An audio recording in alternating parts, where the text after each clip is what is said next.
सबैजना जय सीताराम। म आज मकर राशि हुने जातकहरूको 2083 सालको बारेमा बताउनका लागि उपस्थित भएको छु।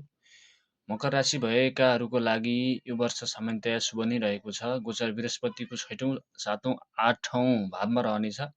शनि तेस्रो भावमा रहेछ र मङ्सिरको 18 गतेसम्म राहु तेस्रो घरमा गोचर गर्नेछ भने केतु अष्टम भावमा गोचर गर्नेछ। यो वर्ष बृहस्पतिको सप्तम भावको गोचरलाई शनिले तेस्रो भावबाट देखेको हुनाले यसको प्रभावले बृहस्पतिको दृष्टि हेर्दाखेरि शुभ फल दिने खालको स्थिति देखिएको छ। यो वर्ष आंशिक मेहनत गर्नुपर्ने खालको स्थिति देखिएको छ। त्यो अलि मिहिनेत गर्नु हो भने फलहरू पाउने आफूले चाहेका कुराहरू प्राप्त गर्ने खालको स्थिति देखिएको छ।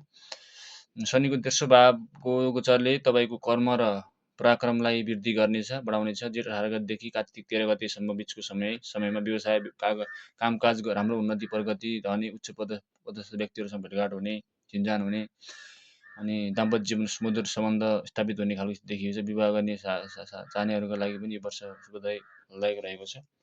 यो वर्ष ग्रह गोचरले तपाईँको जीवनमा विविध पक्षहरूमा राम्रो प्रभाव दिइरहेको छ।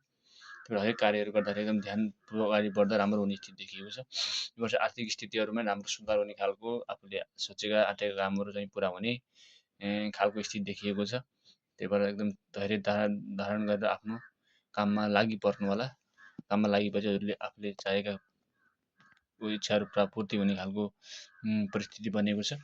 अनि पारिवारिक बाबामा अलिकति जोगिनु होला। पारिवारिक अवस्था अलिक किनकि मनमुटाव हुने, बेचैनी हुने खालको स्थिति देखिएको छ। अलिकति ध्यान दिनु होला।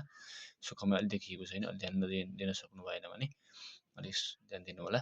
पारिवारिक जीवन चाहिँ पढाइ लेखाइमा चाहिँ राम्रो मिहिनेत गर्नुभयो भने राम्रो सफलता पाउने खालको स्थिति देखिएको छ। तर पढाइमा मिहिनेत गर्नुभयो भने राम्रो स्थिति देखिएको छ। स्वास्थ्यमा अलिक ख्याल गर्नु, स्वास्थ्यमा अलिकति समस्या देखिएको छ है, स्वास्थ्यमा ख्याल गर्नु होला। हड्डी सम्बन्धी, छाला सम्बन्धी देखिएको छ समस्या स्वास्थ्यमा।